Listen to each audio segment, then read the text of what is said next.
question. On a percentage basis, on any given SSFL season, roughly what's the percentage of players you think are capable of going directly to a pro environment? 1%? Less than 1%. Less than 1%? I can't answer that because I'm not knowledgeable enough to say. No, but just think about your year. Like, if when you were playing, My did year you- was, I think, did- completely different. My team alone was different. right, but I did you could know say- when you look around you at that time when you saw John and Kenwin and the rest, did you say to yourself, I'm playing with pros? Did you Yeah, you, I you think we carried around ourselves as professionals. Um, we held each other at very high standards. So I felt how we did things. We moved as professionals at that age group, on and off the field, So why did you opt to go to USF then? opportunity, that was the right opportunity for me. There's no right or wrong way, I think, to go into a professional. It's all about opportunity for you. The opportunity for me arose where I was offered a full scholarship. I didn't have any pro options, and when I considered the financial backing of it, one semester was $40,000. So I could compare that. I could go one semester, $40,000. Am I going to get that same thing if I go professional? Right. No. So you're like getting paid, So essentially. that's how Yeah. I saw it. It doesn't Right. mean that other players going to see it like that, but that's how I saw it. So I took that opportunity. Again, I don't think there's a right way or wrong way. So it's the option of the player and what he sees fit. It has some players that don't want to go college because they need the financial backing now. You have children, you had a child at a young age and you had to support your family or something going on. So it's all depending on the person's situation and the opportunity you choose. So Richard, what I'm saying is, if you take that into context in Tobago, at the end of a season, is every Tobagonian coming out of the SSFL that should be heading to college or heading for a pro opportunity, is each one of those players identified, or somebody ends up on the block, or somebody just doesn't even know that they have what it takes?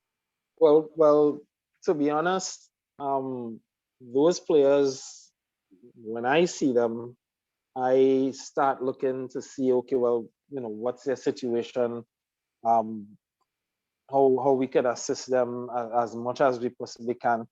I'm very impartial to where they're from, so I really have no interest in if they're from Crown Point or if they're from Charlottesville or if they're from anywhere in between. If I can assist, I will happily assist. And there are quite a few players who have come through the ranks that I would have said, well, maybe I think maybe this individual should probably be given an opportunity. The fact that they should be given an opportunity doesn't necessarily mean they want it or they'll take it.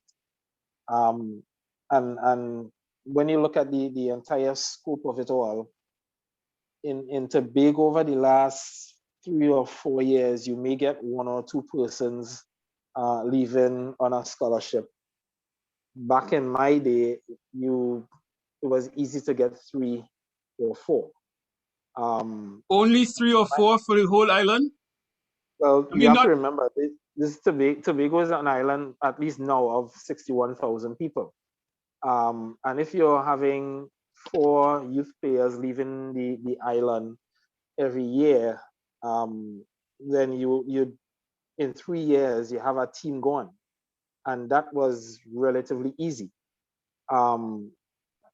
But back in the day, there were only 3 or 4 schools that played. Now you have at least 8. So the talent pool is stretched. And the development setup within Tobago is not as strong as it used to be. As back in the day, it was St. Clair Coaches who was the main organization for youth player development, the specific youth player development. But that's not how it is right now. So there's been a complete shift in the development setup of players within the club setup in Tobago. And that you can see that has really and truly flipped things around. And a lot of the players from Tobago that actually left on scholarships were coming out from St. Clair's coaching school because they would have either gone to Signal Hill Secondary or Bishop's High School. And most of those players would have gone to sixth form. So, Jason Duncan, Colin Phillips, Boris, I mean, in my time, Neil Lewis, Otis Boris, Roger Groom, Kevin Nelson, everybody. Well, Kevin Nelson didn't go away on scholarship. He actually ended up on a professional contract, professional contracts. But quite a few players would have left on scholarships.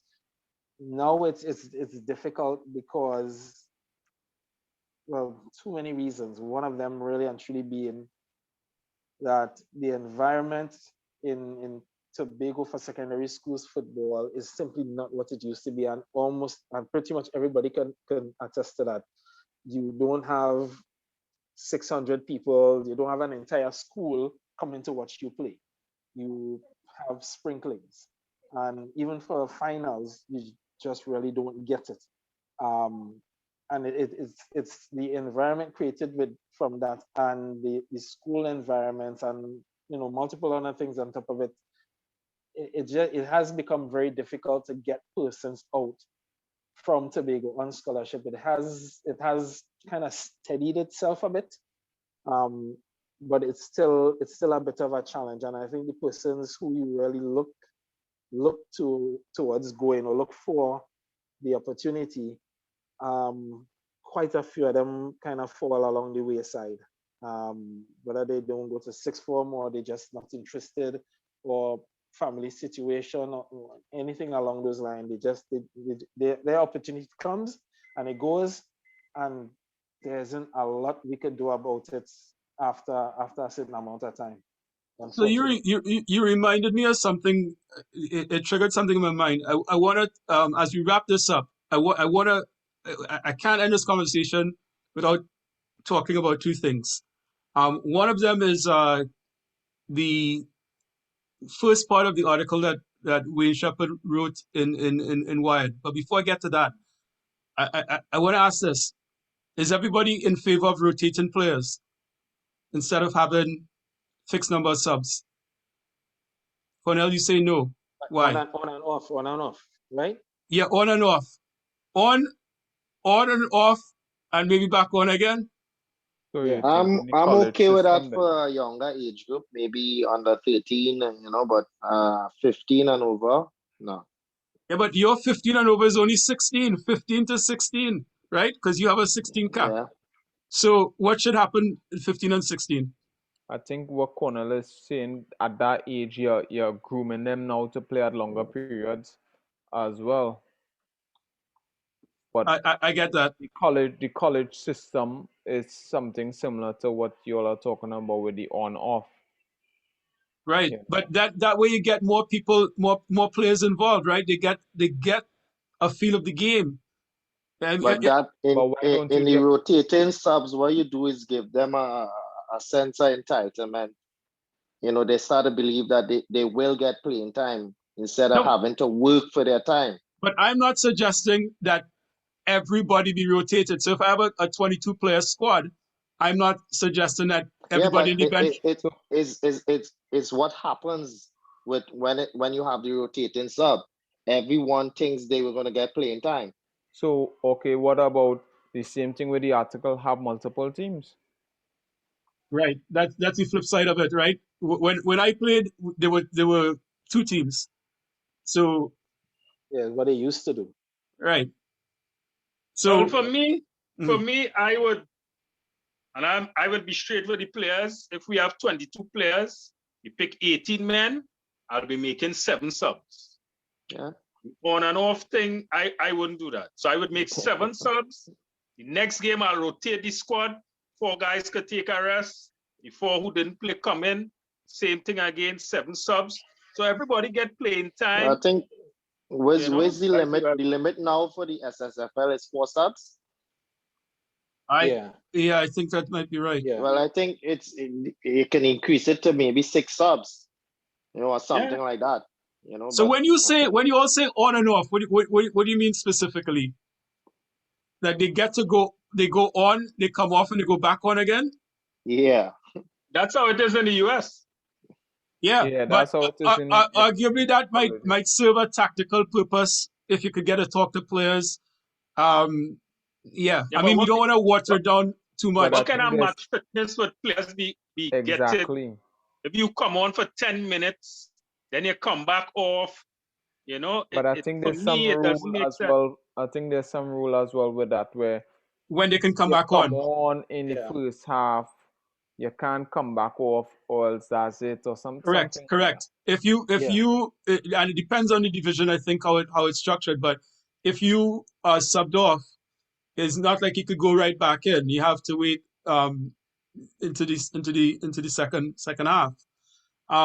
But my underlying reason I raised that is because it goes to the idea of extending learning opportunities in a match condition, right? The match realistic situation. And if you have, the way it was with just 3 subs, and you have a whole bunch of people not only upset, but they're not getting any match time, right? So the general consensus aside, so Cornell, you're willing to have 7 subs, but 6. not 6 subs, but not the on and off. Not the on and off.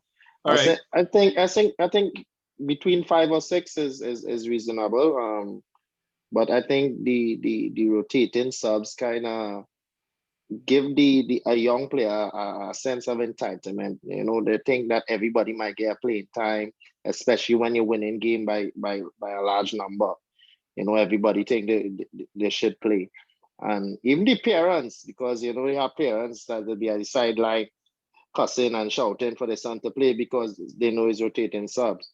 I think once you have the strict number, it will kind of encourage them to work hard in training for that playing time, for that spot, because that's, to the end of the day, that's what you're developing them for, to be competitive, to be able to compete for your playing spot, because that's what's going to happen when you move on to a professional team.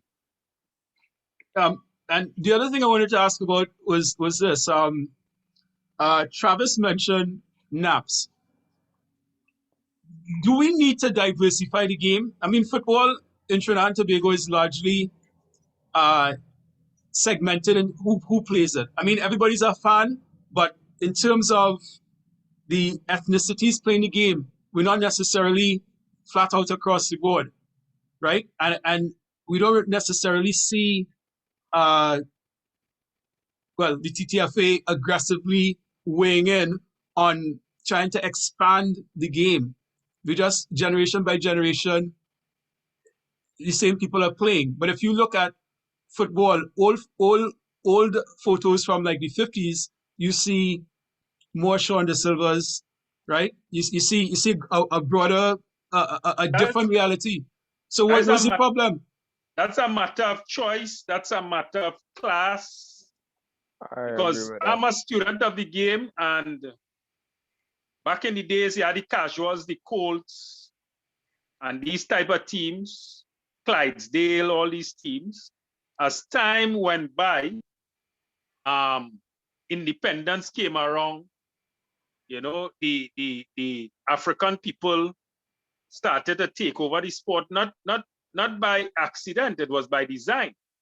These people moved away from football, and today you see them in hockey, swimming. So it's not a matter that the TTFA should.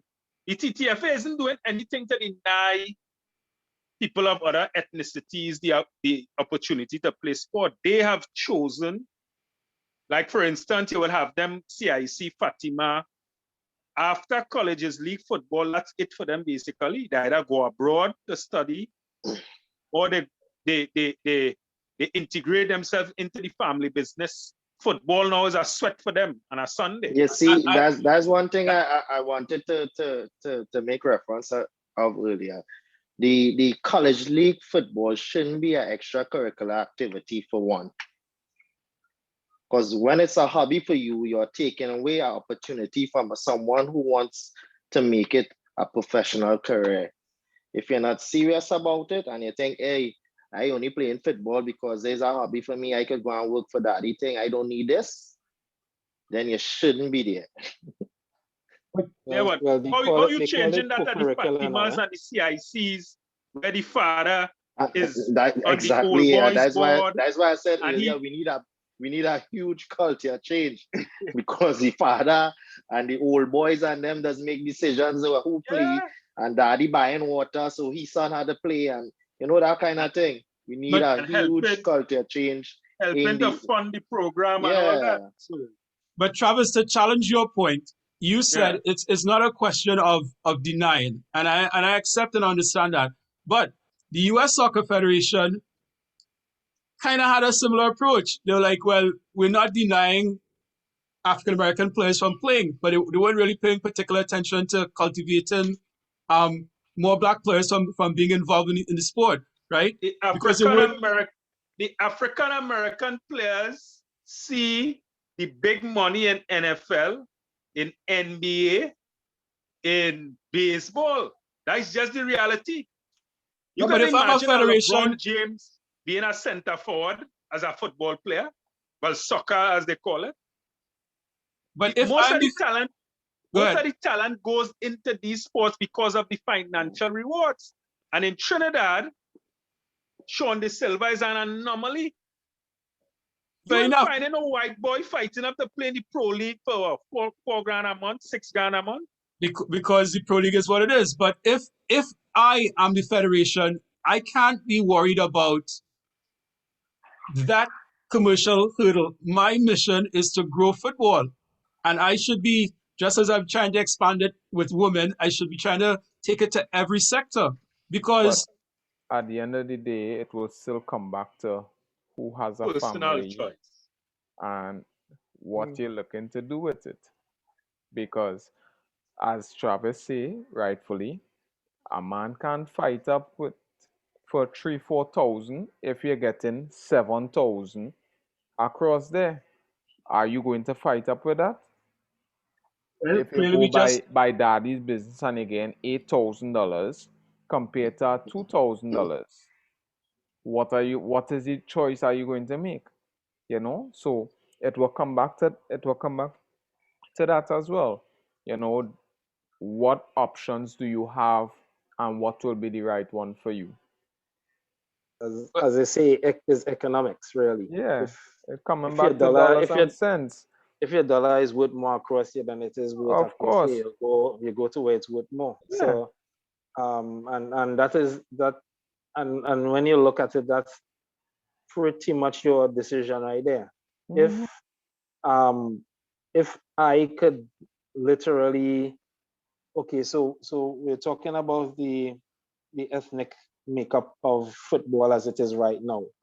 And it has been to a certain extent. I could watch and say with Travis that we had persons of multiple different races on our national team. No, it was still majority African base, Afro Trinidad, Afro Tobago base. But there were still players like Brent Rahim, who, you know, you watch as a red man. I think Vijay Samaru, Joel Ponko, Ron Alfred. They were part of the program, and Ron Alfred is more Douglas mixed, right?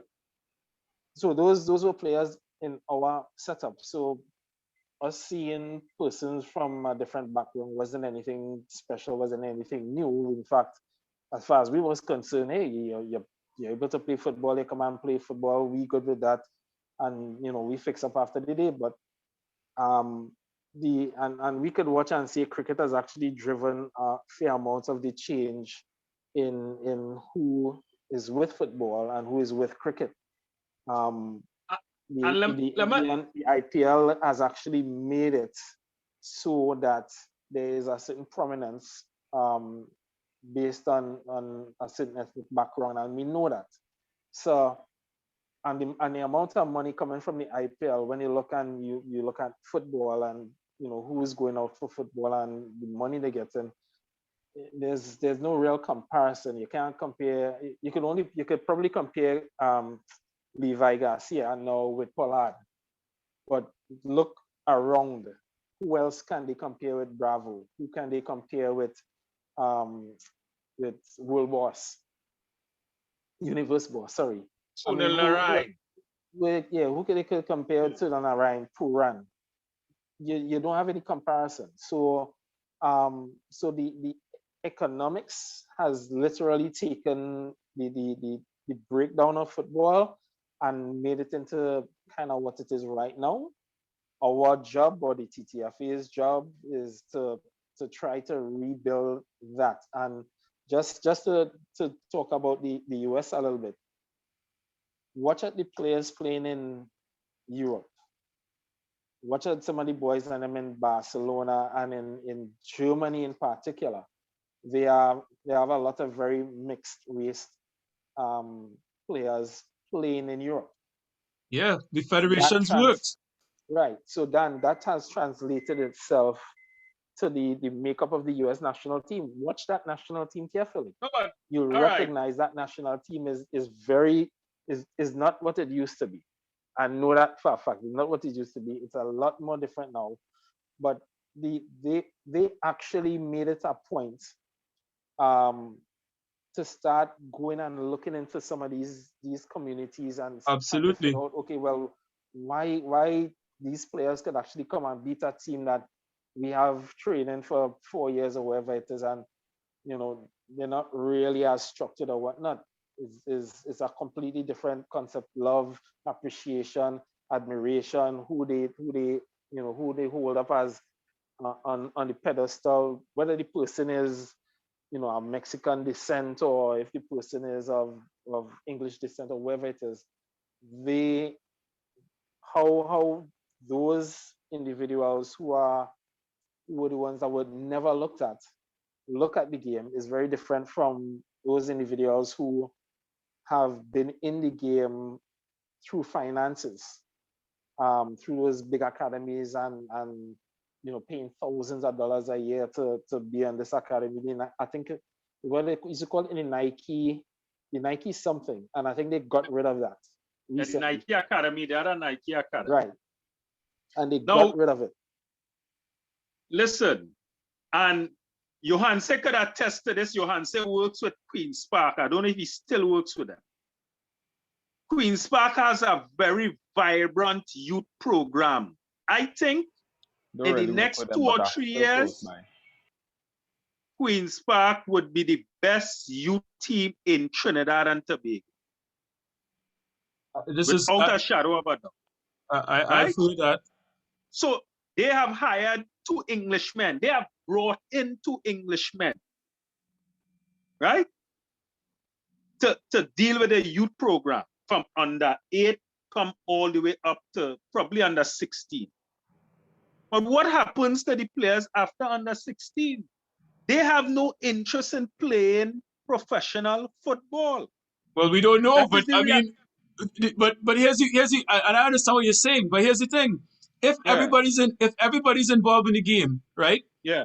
Across the board, then everybody's probably more interested in contributing to the commercialization of the game, putting the money in. I think the good thing about what Travis is saying there with what they're doing, they are building a good foundation for those players. So the same things we say lacking in the schools, the control, the pass, they have that there, no? And that's what they're drilling. So they have a good foundation. So the reason why I raise this is because I don't want to see where we get to a point where we end up having 2 parallel structures, because I've already observed that they are, in the last few years, invested well and built well, and for dysfunction on one side, they decided to create their own structure, which is within a club's right. But thinking short term, as you say, Travis, you can look down the road and see they don't want to be involved in it after that age. Are we sure? All right. When the Pro League was started, Queen's Park was one of the top teams in the Super League. Not in the Super League, in the semi-professional league. Yes. The Pro League started in 1999. We had Petrotrin, Caledonia AIA, Queen's Park, all these teams. Vibrant league, crowds were coming out. They were showing a game every Sunday. The league was doing well. Jack Warner came with one of the criteria for entering the league. You must have $750,000 as a bond in a bank account. You know what Queen's Park said? At that time, Queen's Park had Nigel Pierre, Derek King. I'm talking about two former national players. And I could call more, right? They said, we built our empire in cricket. We're not investing our money in football. Now you think about the people involved in Queen's Park. If Queen's Park was serious about football, they could be in the professional league in the morning. 400 grand to join the league, they could raise that probably in a month time. And that goes the same for today. Right. They know they are going to make most of their money from cricket. Even when I played there, two or 3 years ago, we had a good structure. But only one the Super League that year. We come second. Right. But we had a nice run, you know. Yeah. But again, it's still to the point where cricket is still the main hitter, you know, and cricket is where most funds will be made. So exactly. Yeah, it come back again to the economics. They're not getting 10,000 people in the Oval to watch a football match. No. In fact, but and this was so funny. People playing membership, exactly. So they could come to see the cricket games. Exactly. But so not only that, Yohance, and you would attest to this. The internal league that they have, over 30, over 40, sometimes that league have more people than a pro league game. Because the membership come on a Friday night. You have food selling, music playing, real nice atmosphere. And I could go as far as saying their youth leagues that they have more players, have more people than the pro league. Yeah. So maybe we just need to have Queen's Park and the like get involved in the administrative end of things. This is where you still need to take pages out of everything. Correct. Together. Listen. You know? Because as much as they do with one side, they will be lacking in the other side. Else. Right. And that goes to the whole point about us bridging the gap. So guys, I think we covered even more than I'd planned on. We'll chop this up into some parts. The only thing I want to ask you guys, and it's really a one-word thing, is who is the best player you played with in SSFL that didn't go on to do anything really? Or just wasn't on anybody's radar? For me, Kevin Leacock. I don't know if Goddard know of him. For me, he's one of the best goalkeepers that passed through, right?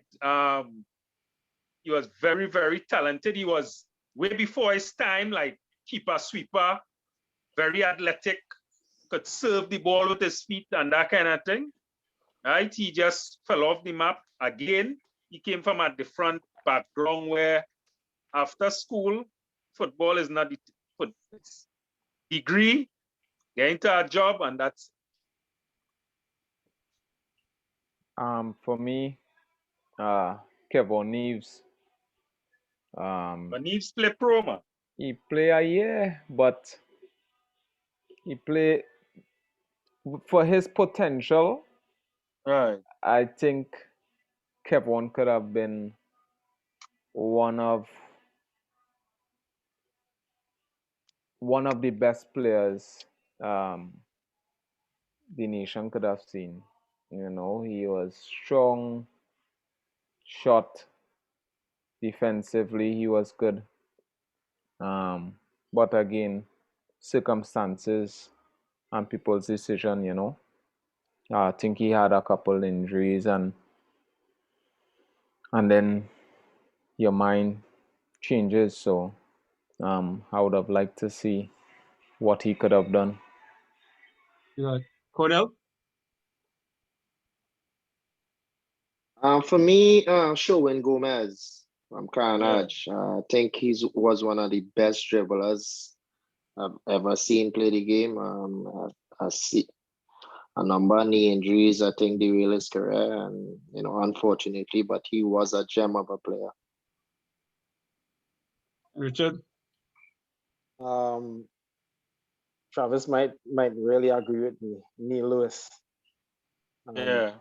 Our centre back for under 20 and was one hell of an athlete, but knee injuries simply stopped him. That was pretty much it. He's a chiropractor now. He's actually back in Tobago.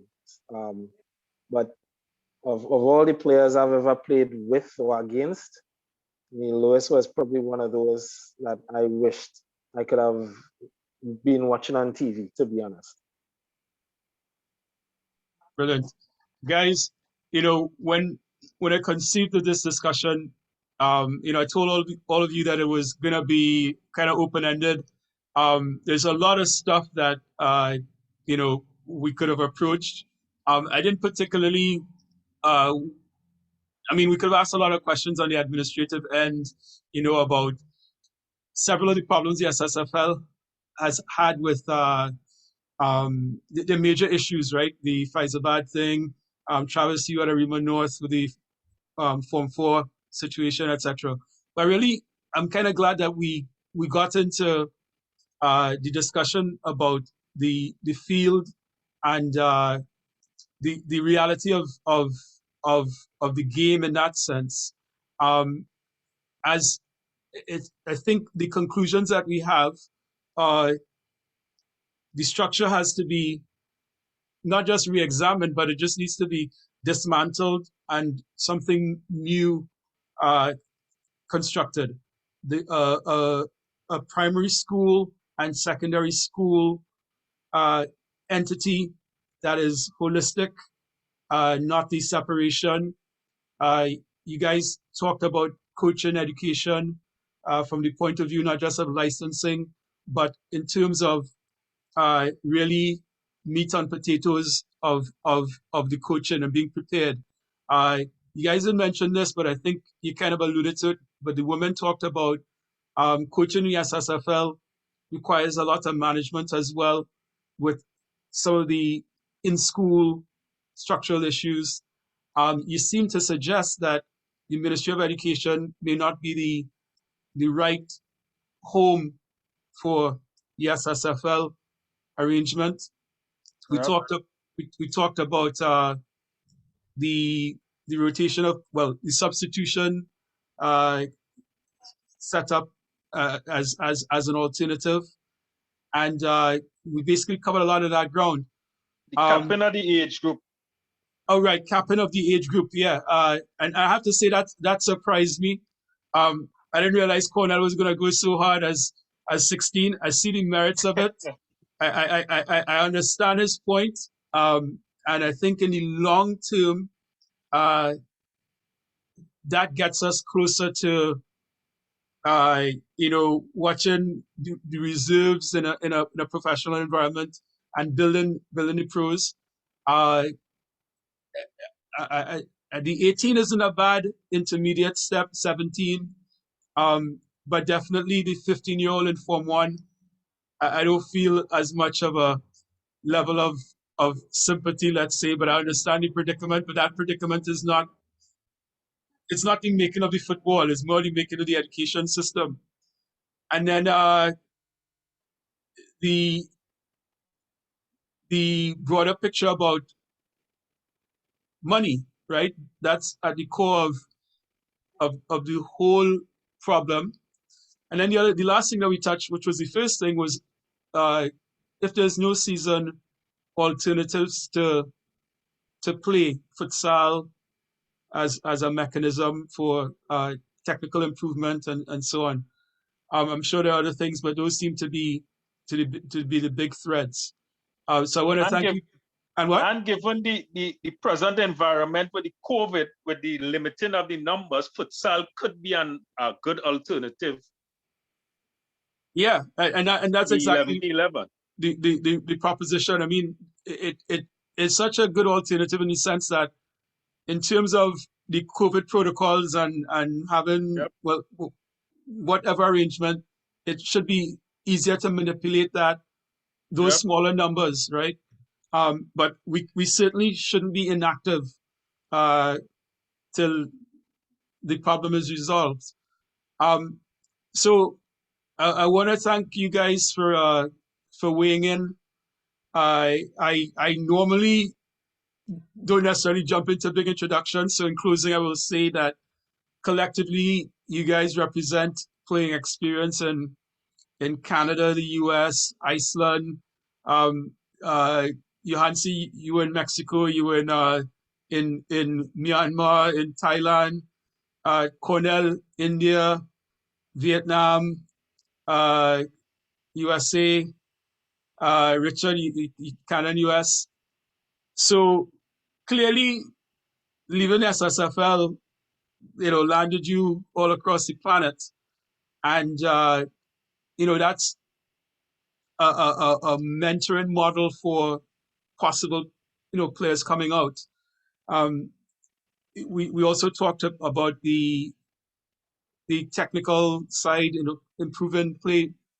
For example, play with your back to the goal, or Yohance talked about defensive aspects. So I want to thank you all for tossing a lot of tidbits out there relative to the overall league, and you seem to all agree that it's a place where development / growth can occur. I have some doubts, but I understand the reason behind your positions. Without there being money in the game, I don't think that we can get to the other point that ideally we would like to have a continual funneling of players into the national teams. The last thing is that you guys, and I know Yohance, you touched on this, was the issue of the gap between leaving college, leaving high school, leaving secondary school, and national team, because there's really that bridge in between when you talk about reserve league, or the fact that we don't consistently necessarily have an Olympic team. We have a gap there, which is why I asked how many people could go directly from SSFL into the professional environment. So I'm appreciative of you guys having participated and shed some light on there. It makes for an interesting conversation when I do have it with now the actual president. Now I'll probably have him back so he can talk about contextualizing all of this. So thanks, guys. My pleasure. Yeah, man. No Thanks. problem. Thanks for having me. Thanks for the opportunity. Yeah. All right. Take it easy.